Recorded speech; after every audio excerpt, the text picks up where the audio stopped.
जय श्री राम दोस्तों, आज के इस ज्योतिष कार्यक्रम में इस राशि के सभी जातकों का श्री काल भैरव धाम में हार्दिक स्वागत करते हैं, हृदय से अभिनंदन करते हैं। माता भद्रकाली, बाबा भैरवनाथ आप सभी के ऊपर सदैव कृपा बनाए रखें। जी हाँ दोस्तों, आप सभी को श्री काल भैरव धाम से बहुत बहुत शुभ आशीर्वाद, खुश रहें, प्रसन्न रहें। जी हाँ दोस्तों, आप सभी का धैर्य की परीक्षा चल रही है। वक्त कभी कभी सहन शक्ति की ऐसी परीक्षा लेता है कि धैर्य का भी बांध टूट जाता है। इसलिए दोस्तों, हमें घबराने की आवश्यकता नहीं है, हमें धैर्य से कार्य लेना है और धैर्य से कार्य लेंगे तो जीवन की हर समस्या का समाधान है। दोस्तों, हम आगे बात करते हैं कि आपको धैर्य की जरूरत है और आपको टूटने की जरूरत नहीं है, क्योंकि यहाँ पर ग्रह गोचर इस तरीके से आपके राशि के हित में आ रहे हैं कि आपका समय 21 सितंबर से लेकर 30 सितंबर के बीच में नक्षत्र के आधार पर ऐसा बदलेगा, ऐसा शक्तिशाली समय आएगा कि आप संपन्न एवं समृद्ध एवं वैभवशाली बनेंगे। आपका पूरा परिवार सुखी रहेगा, आपके लेन देन बहुत अच्छा दिखाई देगा। दोस्तों, आपके यदि आप सर्विस लाइन में हैं तो आपके प्रमोशन का योग बनता हुआ नजर आ रहा है, और यदि आपका कोई बच्चा कोई इंटरव्यू दे रहा है या कोई परीक्षा दे रहा है तो माँ बाप का नाम रोशन करने का समय आ रहा है। ऐसा समय है कि आप बड़े दिलचस्पी से लेकर वीडियो में रहना और वीडियो को प्रयास करना अंत तक देखने का। बहुत अच्छी वीडियो है, क्योंकि आपके राशि के स्वामी की हम बात करते हैं। सबसे पहले कि आपके राशि के स्वामी कौन है, मैं कई बार आपको बता चुका हूं कि आपके राशि के स्वामी शुक्र महाराज हैं, यानी शुक्राचार्य आपकी राशि के स्वामी हैं। शुक्र अगर आपकी लग्न कुंडली में खराब स्थिति में है तो आपका अच्छा घर नहीं है, मकान अच्छा नहीं है, आपकी गाड़ी अच्छी नहीं है, अच्छी प्रॉपर्टी भी आपके पास नहीं है, आप अच्छे कपड़े पहनते नहीं है, आपकी लाइफ भी लग्जरी नहीं है, आपका सुख सुविधाएं आपसे कोसों दूर है और आपको रात में नींद भी नहीं आती है, चैन भी गायब रहता है। जी हाँ दोस्तों, आपके सारे कार्यक्रम अस्त व्यस्त पड़े हुए होते हैं, आपको अपनी धर्म पत्नी का भी सुख प्राप्त नहीं होता है। जी हाँ, पति का सुख नहीं है, विवाहित टाइम से नहीं हो रहा है, काफी समस्याएं होती हैं, बच्चों की शादियों में देरी हो रही है, पर अनेक प्रकार की परेशानियां होती हैं। शुक्र इतने महत्वपूर्ण हैं, इतने आपके राशि के लिए, आपके राशि के स्वामी हैं, और आपके हर समय में, हर वक्त में यदि शुक्र आपके राशि के स्वामी है और आपके लग्न में सही है तो आपके बड़े बड़े कार्य बिल्कुल आसान दिखाई देंगे। जी हाँ दोस्तों, जो भी आता है शुक्र की वजह से। जी हाँ, शुक्र इतने महत्वपूर्ण है, धन लक्ष्मी, यश वैभव, शक्ति वैभव, समृद्धि, सुख से ही सब कुछ शुक्र से आता है।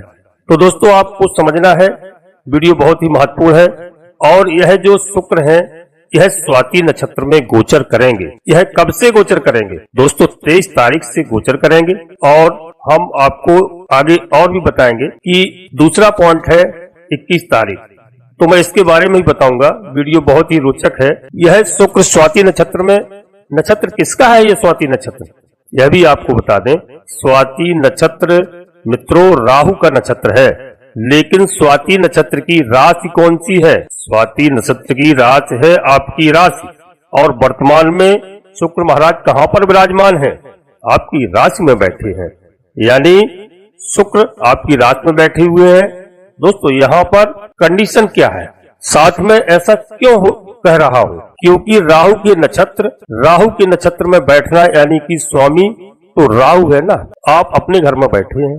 शुक्र जैसे ही कि आप ही मानकर चलिए कि आप ही शुक्र हैं। आपकी राशि जब शुक्र है तो आप स्वयं शुक्र हैं, आप अपने घर में बैठे हैं। लेकिन यहाँ पर आप देखिए, कोई बैठा है ऊपर, आप असमंजस में पड़ गए होंगे। आप दोस्तों यह समझ रहे होंगे कि यह क्या मतलब है। ऐसा है कि हर चीज में एक संकोच होता है, आप स्वयं में संकोच आपको होगा, बाहर से कुछ आना हो तो उसमें भी पाबंदियां लगेंगी, क्योंकि राहु बैठा है।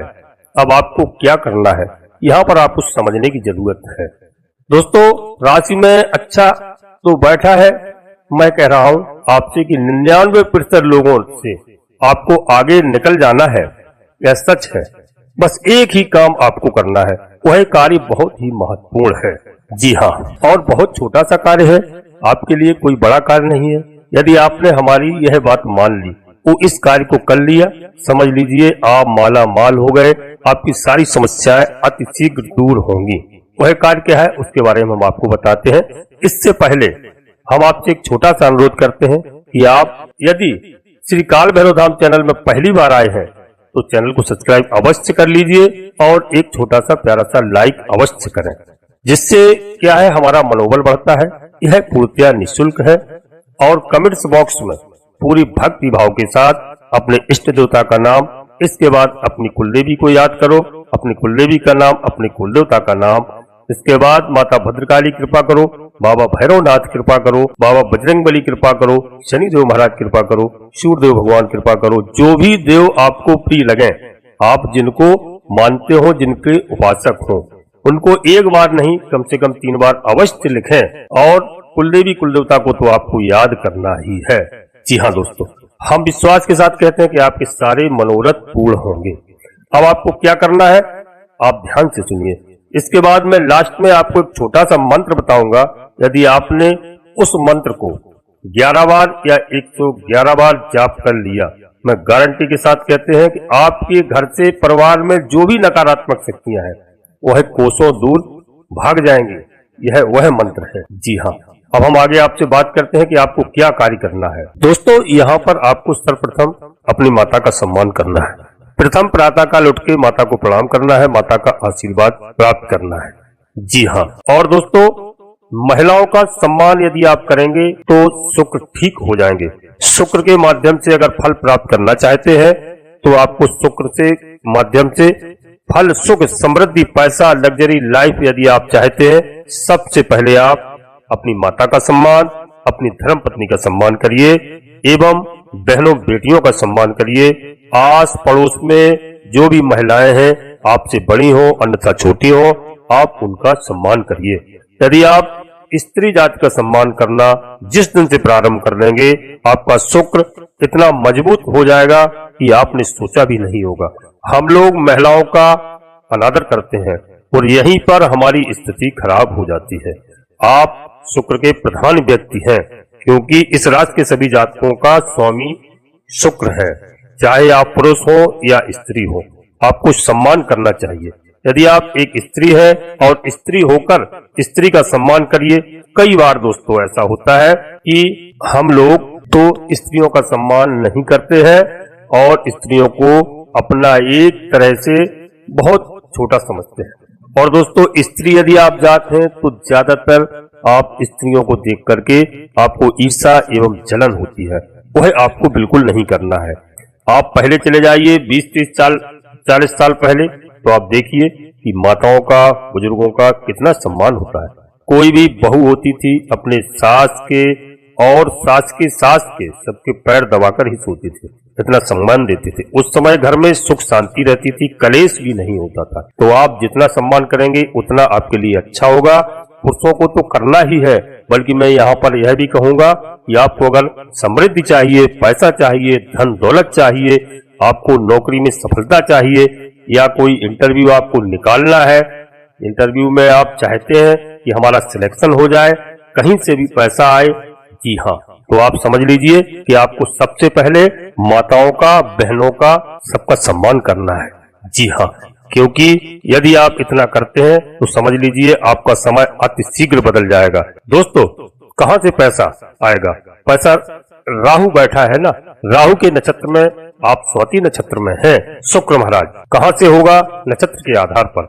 मैं दोस्तों यह ज्योतिष शास्त्र के आधार पर बोल रहा हूँ, क्योंकि ग्रह गोचर के हिसाब से तो जो शुक्र का यहाँ पर बन रहा है, यह मलब्ध नामक राजयोग बन रहा है। इससे बेहतर दोस्तों राजयोग नहीं है। इसमें मान बढ़ता है, सम्मान बढ़ता है, कीर्ति फैलती है, दूर दूर तक यश फैलता है, माता लक्ष्मी जी की कृपा होती है। ग्रह गोचर के हिसाब से दोस्तों मैं आपको ज्यादा गहराई में जा रहा हूँ कि कहाँ क्या कमी है। उस कमी को निकाल करके आपके समक्ष रख रहा हूँ। जी हाँ, यह स्वाति नक्षत्र राहु के नक्षत्र में है। तो आपको करना क्या है, पहले आपको छोटी छोटी बच्चियों को, दोस्तों जो 7 साल तक की बच्चियां होती हैं, उन बच्चियों को शुक्रवार के दिन घर पर बुलाना है और उनका तिलक आदि करके, पुष्प आदि उनको चढ़ा करके दोस्तों, और हल्दी चावल से तिलक करना है दोस्तों, और उनको कुछ उपहार भी देना है।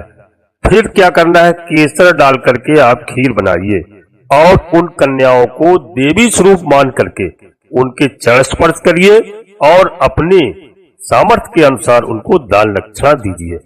आपके घर में सुख समृद्धि आएगी, घर में पैसा आना प्रारंभ हो जाएगा, सुख समृद्धि आएगी, घर का कलेश दूर होगा, चारों तरफ आपकी कीर्ति फैलेगी, हर क्षेत्र में आपको सम्मान मिलेगा। यह स्थिति है आपको आगे बढ़ने की। तो दोस्तों, आप आगे बढ़ना चाहते हैं तो इस बात को ध्यान रखना, क्योंकि शुक्रवार के दिन आपको यह सब कार्य करना है और कम से कम आपको 5 शुक्रवार करना है। आप देखिए कितना जीवन में आनंद आता है। दोस्तों, एक बात आपसे और कहूंगा कि कभी कभी शुक्रवार तो हमें देंगे, लेकिन कभी कभी ऐसा होता है 9 ग्रह है, तो 9 ग्रह में यदि हमारा कोई भाग्य साथ नहीं दे रहा है, भाग्य मेरा कमजोर है, तो हमें फल कम मिलता है, यानी संपूर्ण फल प्राप्त नहीं हो रहा है। तो उसके लिए हम आपको बताएं क्या करना है दोस्तों, कि आपका परिणाम भविष्य क्या होगा, आपका भाग्य कितना साथ दे रहा है। शुक्र महाराज तो हमें दे रहे हैं लग्जरी लाइफ एवं गाड़ी घोड़ा कार यश वैभव सब कुछ दे रहे हैं, परंतु हमारा भाग्य साथ कम दे रहा है। तो ऐसे में मैं आपसे कहूंगा कि आपके भाग्येश बनते हैं बुध महाराज, बुध ग्रह। बुध और बुध बैठे हैं किसके नक्षत्र में इस समय, सूर्य के नक्षत्र में बैठे हैं। और सूर्य कौन है, सूर्य आपके सोर्स ऑफ इनकम के ग्रह माने जाते हैं। सूर्य के बिना सोर्स ऑफ इनकम नहीं हो सकती है। पैसा आने के जो रास्ते होते हैं, हर किसी रास्ते में पैसा आने है अगर, तो दोस्तों समझिए कि सूर्य ग्रह महाराज के उससे आता है। तो आपको दोस्तों जैसे बिजनेस है, कोई बड़ा आपकी दुकान है, व्यापार है, तो जो ग्राहक आया, जो ग्राहक वहां पर आता है तो उनको सूर्य ग्रह वहां तक खींच कर लाते हैं, यह मान लीजिए, क्योंकि सोर्स ऑफ इनकम यानी पैसा, नौकरी में भी पैसा जहां से आता है तो सूर्य ग्रह हमारे बनते हैं दोस्तों, सोर्स ऑफ इनकम के ग्रह, सैलरी का रास्ता बनते हैं हर जगह से।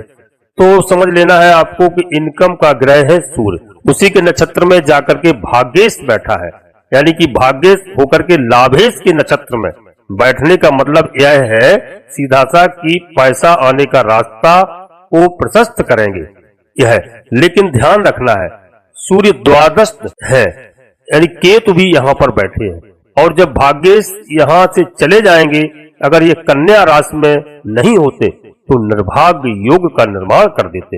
ये उच्च के हो गए हैं कन्या राशि में जाकर के, और सूर्य के नक्षत्र में जाकर के बैठ गए हैं। लेकिन ध्यान रखिए, कोई भी कार्य करना है आपको सोच समझ कर विचार करके, और आपको जो कार्य आप कर रहे हैं उस कार्य को महर्षि होंगे, बहुत अनुभवी होंगे, बुजुर्ग होंगे, बड़े होंगे, माता पिता भाई बहन इत्यादि जो आपसे बड़े हैं और जो आपसे श्रेष्ठ हैं, बौद्धिक रूप से हो या अनुभव के मामले में हो, तो उनसे आपको सलाह लेना है, क्योंकि उसके बाद जाकर के यदि आप कार्य करेंगे तो यहाँ पर केतु जो है कहीं ना कहीं आपको अच्छा खासा लाभ देंगे। क्योंकि यदि आप बड़े लोगों से, बुजुर्गों से मशवरा लेकर कार्य करते हैं, सलाह लेकर कार्य करते हैं, तो समझ लीजिए कि आप सफल होंगे। क्योंकि यहाँ पर केतु है, केतु धड़ है, केतु बुद्धि नहीं है, बुद्ध बुद्धि, तो बुद्ध है, बुद्ध जाकर के उच्च का हुआ। जी हाँ, तो आप समझ लीजिए कि यहाँ पर आपको सफलता मिलेगी, क्योंकि आप काम बुद्धि से करेंगे और भाग्य साथ देगा। बस सोच विचार के कार्य करना है। जी हाँ दोस्तों, बुधवार के दिन आपको गणेश जी महाराज की आराधना करना है। गणेश जी महाराज पर आप लड्डुओं का भोग लगाएं, दूबा आदि चढ़ाएं, गणेश जी महाराज का अभिषेक करें, तिलक आदि करें, और ओम श्री गणेशाय नमः, ओम श्री गणेशाय नमः, ओम श्री गणेशाय नमः, इस मंत्र का आप कम से कम 108 बार जाप करिए। यदि समय नहीं है तब तो 11 बार आप जाप करिए। जी हाँ, आप समझ लीजिए कि बुद्ध महाराज ठीक होंगे, और बुध महाराज अच्छे रहेंगे। जी हाँ, और आपकी मनोरथ पूर्ण होंगे। अब दोस्तों हम एक मंत्र आपको विशेष मंत्र बताना चाह रहे हैं, उस मंत्र को आप ध्यान रखिए। यदि आप किसी दुश्मन से ज्यादा परेशान हैं, अगर आप कोई आपके साथ टोना टुटका आदि करता है और आपके घर में कोई विशेष प्रेत बाधा आदि आपको कष्ट है, तो केवल एक कार्य कर लेना, इस मंत्र का जाप कर लेना। आप देख लीजिए कि बहुत ही जल्दी आपको अति शीघ्र इतना बड़ा लाभ होगा कि आपने जीवन में सोचा नहीं होगा। यदि आपके पास समय है तो आप 111 बार करिए, और समय नहीं है तो केवल 11 बार करिए। कोई भी तंत्र या मंत्र की आपको आवश्यकता नहीं होगी। यह बाबा भैरवनाथ का मंत्र है, और बाबा भैरवनाथ की कृपा से दुश्मन आपके आस पास भी नहीं भटक सकता है। जी हाँ, मंत्र को नोट करिए दोस्तों। ओम श्री महाकाल भैरवाय नमः। ओम श्री महाकाल भैरवाय नमः। ओम श्री महाकाल भैरवाय नमः। दोस्तों इस मंत्र का आप जाप कर लेना। मैं गारंटी के साथ कहता हूँ कि मृत्यु भी आपके पास नहीं आ पाएगी, कोई डर आपको नहीं सताएगा, दुश्मन पर आप विजय प्राप्त करेंगे। जी हाँ, और दोस्तों यह आज की वीडियो पूर्णतः चंद्र राशि पर आधारित है। यदि आपको चंद्र राशि अपनी लग्न राशि मालूम नहीं है तो आप प्रचलित नाम के आधार पर देख करके वीडियो का पूरा लाभ ले सकते हैं। जी हाँ, और सूर्यदेव भगवान की भी आपको आराधना करना है। 1 लोटा जल थोड़ा सा मिष्ठान डाल करके सूर्यदेव भगवान को सुबह नहाने के बाद अर्पित करना है। देखिए आपके जीवन में कितनी तेजी से बदलाव होते हैं दोस्तों। और आप अपने विशेष बड़े कार्य के निर्णय लेने के लिए जन्म कुंडली का किसी योग ज्योतिषी से अवश्य विश्लेषण कराएं और अपनी लग्न राशि एवं चंद्र राशि पता करें, जिससे आप पूरा लाभ प्राप्त कर सकें। और दोस्तों आपको वीडियो अच्छी लगे, लाभ प्राप्त हो, अपने सगे संबंधियों को, मित्रों को, दोस्तों को अवश्य शेयर करें, जिससे सभी का कल्याण हो, सभी का लाभ हो। जी हाँ, अंत में वीडियो के आपसे एक बार पुनः फिर अनुरोध करते हैं कि आप श्री काल भैरव नाम चैनल में यदि पहली बार आए हैं तो दोस्तों चैनल को सब्सक्राइब अवश्य कर लीजिए, और दोस्तों एक छोटा सा प्यारा सा लाइक अवश्य करें। कमेंट्स बॉक्स में पूरी भक्ति भाव के साथ अपनी कुलदेवी का नाम, अपने कुल देवता का नाम, अपने इष्ट देवता का नाम, इसके बाद माता भद्रकाली कृपा करो, बाबा भैरवनाथ कृपा करो, सूर्यदेव भगवान कृपा करो, शनिदेव महाराज कृपा करो, गणेश जी महाराज कृपा करो। जो भी देव आपको प्रिय लगे, जिनकी आप आराधना करते हैं, उनको मन में स्मरण करते हुए एक बार नहीं कम से कम 3 बार अवश्य लिखें। मैं विश्वास के साथ कहता हूं कि आपके सारे मनोरथ पूर्ण होंगे। और दोस्तों नोटिफिकेशन की बेल को दबा करके सिलेक्ट ऑल कर लें, जिससे हमारी आने वाली वीडियो आपको समय से प्राप्त हो सके और आपको पूरा लाभ प्राप्त हो। आप सभी लोग परिवार सहित स्वस्थ रहें, मस्त रहें, खुश रहें। धन्यवाद दोस्तों। जय माता भद्रकाली, कृपा करो।